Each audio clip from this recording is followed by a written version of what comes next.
John McDouall Stuart.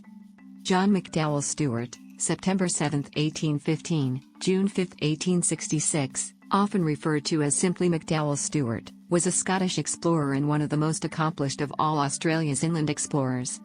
Stewart led the first successful expedition to traverse the Australian mainland from south to north and return, through the centre of the continent. His experience and the care he showed for his team ensured he never lost a man, despite the harshness of the country he encountered. The explorations of Stewart eventually resulted in the 1863 annexation of a huge area of country to the government of South Australia. This area became known as the Northern Territory.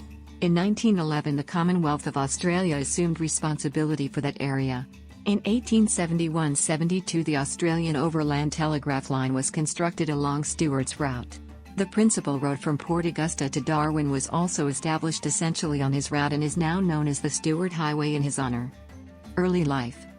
Born in Dysart, Fife, Scotland, Stewart was the youngest of 9 children.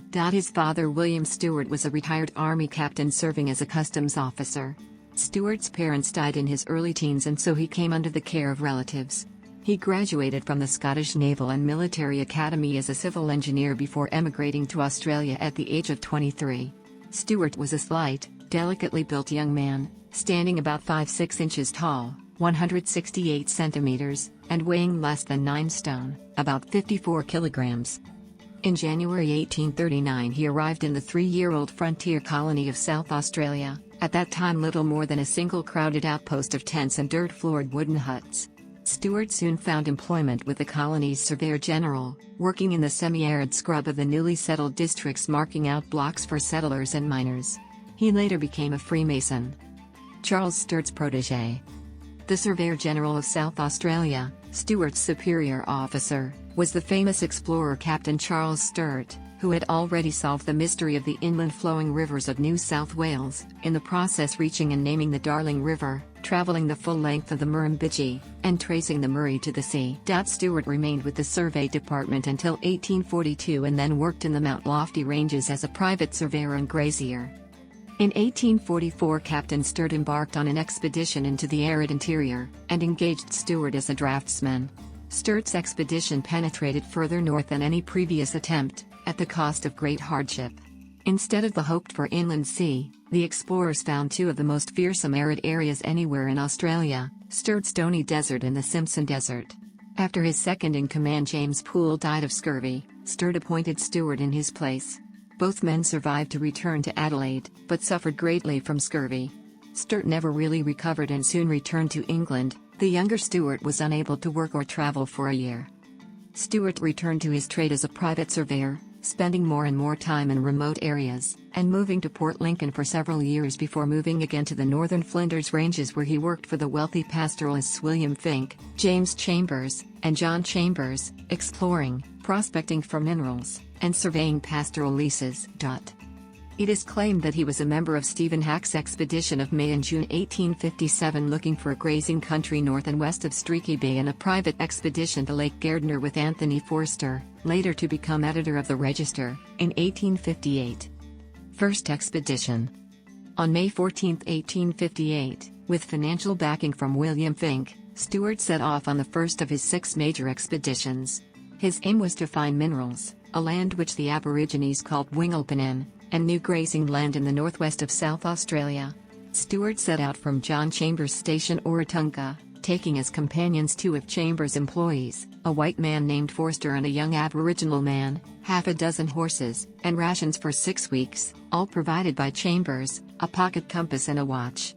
From the Flinders Ranges, Stewart travelled west, passing to the south of Lake Torrens, then north along the western edge of Lake Torrens. He found an isolated chain of semi-permanent waterholes which he named Chambers Creek, now called Stewart Creek. It later became crucially important as a staging post for expeditions to the arid center of the continent. Continuing to the northwest, Stewart reached the vicinity of Coober Pedy, not realizing that there was a fantastically rich opal field underfoot, before a shortage of provisions and lack of feed for the horses forced him to turn towards the sea 500 kilometers to the south. A difficult journey along the edge of the Great Victorian Desert brought Stewart to Miller's Water, near present-day Seduna, and from there back to civilization after 4 months and 2,400 kilometers. This expedition made Stewart's reputation and brought him the award of a gold watch from the Royal Geographical Society. Second expedition. Soon after his return from his first expedition, Stewart applied for a pastoral lease at Chambers Creek. Considered the discoverer, he was already entitled to a lease, but wanted rights to a larger area. As a bargaining chip in the negotiation process, Stewart offered to do the surveying himself, and in April 1859 he set off with a party of 3 men and 15 horses. This gained for him the firm support and confidence of the Governor of South Australia, Richard Graves McDonnell, himself a keen explorer. The Chambers Creek survey complete, Stewart explored to the north again, aiming to reach the border between South Australia and what is now the Northern Territory, at that time still a part of New South Wales. Although still well supplied with rations and not short of water, the expedition turned back about 100 kilometers short of the border because they had no more horseshoes, an essential item in that arid, stony region. Importantly, however, Stewart had found another reliable water supply for future attempts, a beautiful spring fed by the then unknown Great Artesian Basin. He wrote. He returned in July with reports of wonderful country and extraordinary description of territory that is now barely able to support a few cattle. Third expedition. At around this time in Australia, exploration fever was reaching a peak. Several factors contributed. At home, as Australians still called Britain, public attention was focused on the search for the source of the Nile, with the competing expeditions of Speke, Burden and Baker all contending for the honour of discovery. Like the interior of Africa, inland Australia remained an embarrassing blank area on the map, and although the long-held dreams of a fertile inland sea had faded, there was an intense desire to see the continent crossed. This was the apex of the age of heroic exploration. Additionally, there was the factor of the telegraph. Invented only a few decades earlier, the technology had matured rapidly and a global network of undersea and overland cables was taking shape. The line from England had already reached India, and plans were being made to extend it to the major population centres of Australia in Victoria and New South Wales. Several of the mainland colonies were competing to host the Australian terminus of the telegraph. Western Australia and New South Wales proposed long undersea cables. South Australia proposed employing the shortest possible undersea cable and bringing the telegraph ashore in Australia's top end. From there it would run overland for 3,000 kilometres south to Adelaide. The difficulty was obvious. The proposed route was not only remote and, so far as European settlers were concerned, uninhabited, it was simply a vast blank space on the map. At much the same time, the wealthy rival colony Victoria was preparing the biggest and most lavishly equipped expedition in Australia's history, the Victorian Exploring Expedition, to be led by Robert O'Hara Burke.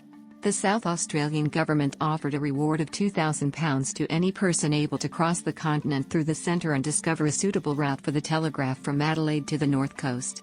Stewart's friends and sponsors, James and John Chambers and Fink, asked the government to put up £1,000 to equip an expedition to be led by Stewart.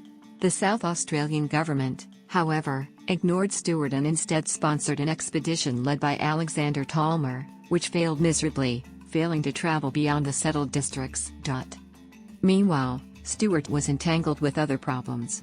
Some of the land he had claimed and surveyed in the Chambers Creek district on his second trip had in fact already been explored and claimed by people attracted to the area by reports of Stewart's first trip. Stewart needed to return to Chambers Creek to resurvey his claims. He left Adelaide with a small party in August 1859.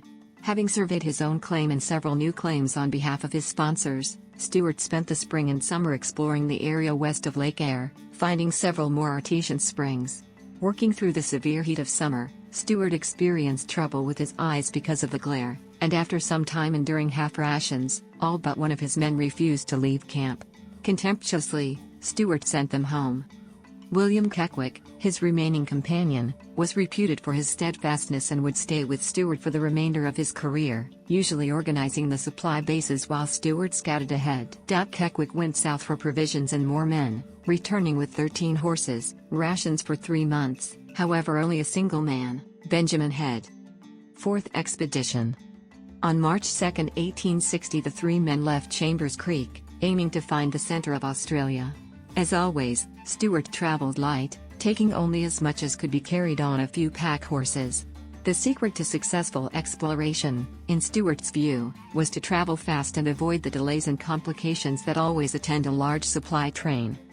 By the time they reached Niels River, near present-day Udnadeta, unexpected rain had ruined most of their stores and they continued on half rations, something that who had started the trip as a big man and weighed twice as much as Stewart, found difficult to adjust to.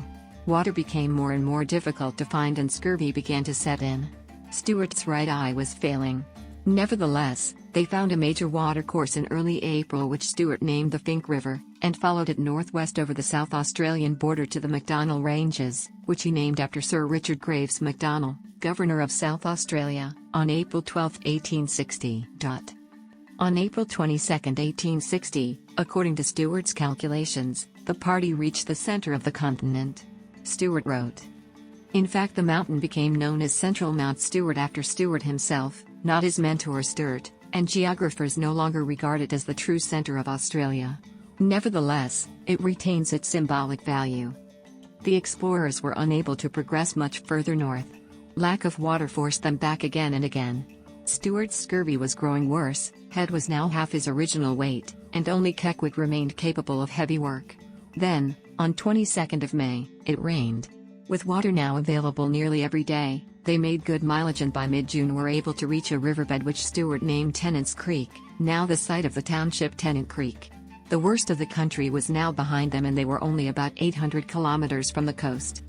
From here, however, progress seemed impossible. A 4-day excursion to the northwest found no water at all and they had to retreat. After giving the horses a week to recover, they tried heading due north. They found another creek, later named Attack Creek, but were blocked by heavy scrub. Unlike those further south, the Warramunga Aboriginal people were hostile. On 26th of June they raided the explorers' camp.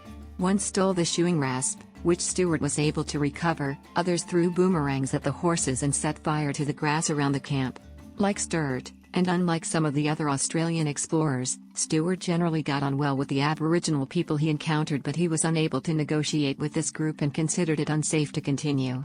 That night, with even the indefatigable Kekwik complaining of weakness, the explorers abandoned their attempt to reach the north coast and reluctantly turned south. It was 2,400 kilometers to Adelaide. All three men had scurvy, supplies were very short, the horses were in poor condition, and the country was drying out. Nevertheless, the party pressed on at Stewart's customary rapid pace. They reached the safety of Chambers Creek in August. A few days earlier, on August 20, 1860, the larger Burke and Wills expedition had finally left Melbourne. Stewart reached Adelaide in October 1860. Although he had narrowly failed to cross the continent, his achievement in determining the center was immense, ranked with John Hanning Speke's discovery of the source of the Nile. Stewart had solved that which he attempted with Captain Sturt 15 years earlier, the riddle of the nature of the center of the great Australian continent. He was awarded the Royal Geographical Society's Patrons Medal, becoming only the second person to receive both the Patrons Medal and a gold watch. The other was Dr. Livingstone.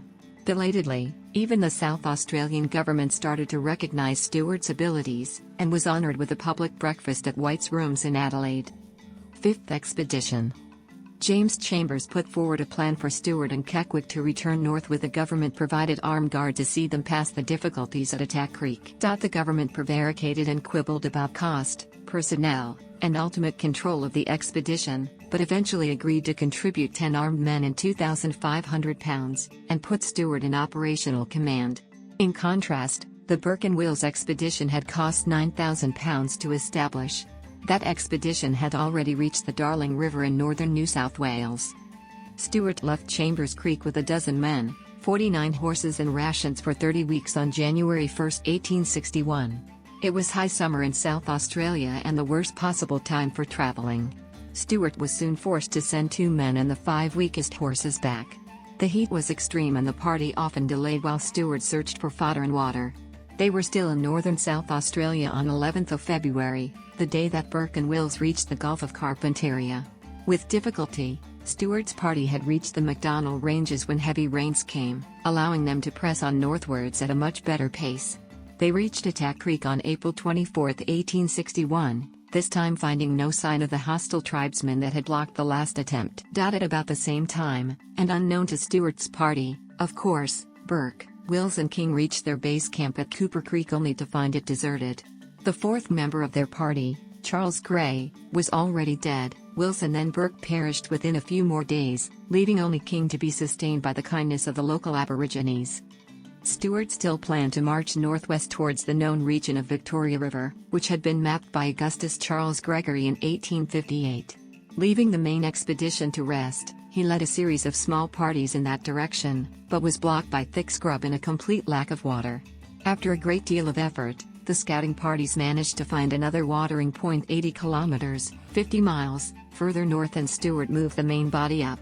Over the next 2 weeks, Stewart made 3 more attempts to find a practicable route over the plains to the northwest, but without success.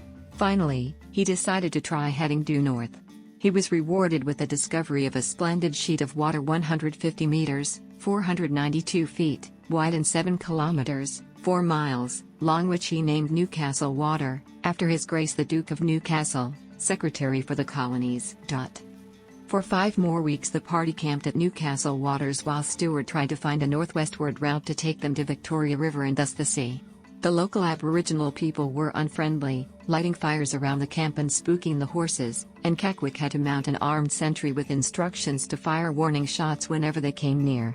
Provisions were running short and both men and horses were in poor condition. Finally, on July 1, 1861, exactly 6 months after they had left Chambers Creek, Stewart ordered a return. In the relative cool of the southern winter, they traveled fast, reaching the settled regions of South Australia in September.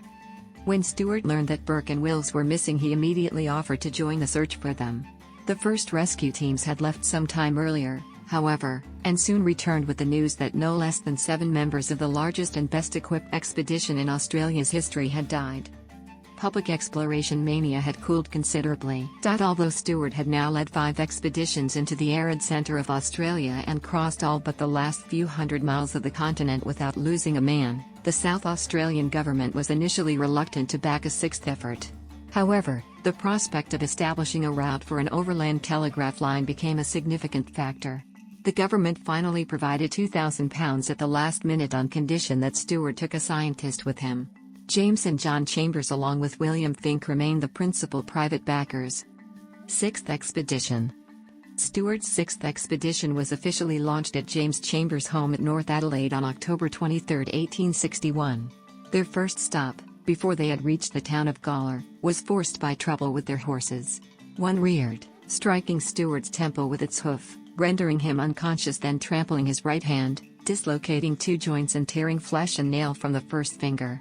At first it was feared amputation would be necessary, but Stewart and Waterhouse, the naturalist, appointed by the government, were able to catch up with the rest of the party at Moolulu, one of the Chambers brothers' stations, 5 weeks later. However, they did not leave Chambers Creek until January 8, 1862.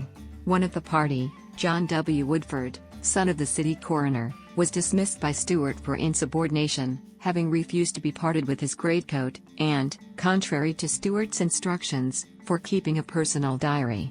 The party comprised 10 men and 71 horses. Benjamin Head, veteran of the 4th expedition, was still too ill to accompany them. The party made good time to Newcastle Waters, reaching that point on 5 April, and experiencing conflict with the local Aborigines once again. Here they rested for a week before Stewart led a scouting party north, finding good water for the main body to move up to. The next stage, however, proved more difficult. 5 times Stewart and his scouts tried to find a route towards Victoria River without success. Finally he headed north rather than northwest and was rewarded with a series of small water holes leading to Daly Waters, about 150 kilometers north of Newcastle Waters. Stewart made one last attempt to reach Victoria River before continuing north into the top end. On 9 June he reached a territory that had already been mapped, and on 1 July the Mary River. Finally, on July 24, 1862 Stewart reached the beach at Chambers Bay, east of present-day Darwin. He and his companions had crossed the continent from south to north. The 10 successful members of the party are listed here with their age on the day of the expedition's departure from North Adelaide. Character in last days. By current standards Stewart was physically a small, wiry man, but in fact he was of average build of Western European men at that time. He was able to endure privations and possessed a fierce determination which overrode any thought of personal comfort. He was not particularly gregarious, he had some good friends but seemed happiest away from crowds. He had a full dark beard and sometimes wore moleskin trousers and an unfashionable long-tailed blue coat with brass buttons and cabbage tree hat. Many years of hard conditions combined with malnutrition, scurvy, trachoma and other illnesses had rendered him practically blind, in pain and in such poor health that he spent some 900 kilometers of the return journey of his last expedition, 1861 to 1862, being carried on a litter between two horses. He never recovered his health. He prepared his diaries for publication and returned to Britain, where he died 2 years later. He is buried at Kensal Green Cemetery. Places named after Stewart. While Stewart was responsible for naming a large number of topographical features for friends, backers and fellow explorers, he was sparing in the use of his own name. Central Mount Stewart, which he reckoned to be the geographical centre of Australia, he had designated Central Mount Sturt to honour his friend Charles Sturt. Places named after Stewart include: a statue by James White honouring Stewart can be found in Victoria Square, Adelaide, while in Darwin, both a statue and a monument celebrate his achievements. In March 2010, the McDowall Stuart Lodge of Freemasons in Alice Springs commissioned a 4-meter-high ferro-concrete statue of Stewart for donation to the Alice Springs Town Council to commemorate the 150th anniversary of Stewart's 4th expedition, during which he had reached the center of the continent. The statue is located in a heritage precinct near the old hospital. In England, Stewart is commemorated by a blue plaque on the house where he lived and died in Kensington, London, No. 9 Camden Hill Square. In 2011 his grave in Kensal Green Cemetery, London, was refurbished to its former glory. In Dysart, Scotland there is also a blue plaque on the house where he was born. The property John McDouall Stuart View is available as a holiday let, restored and owned by 5 Historic Buildings Trust.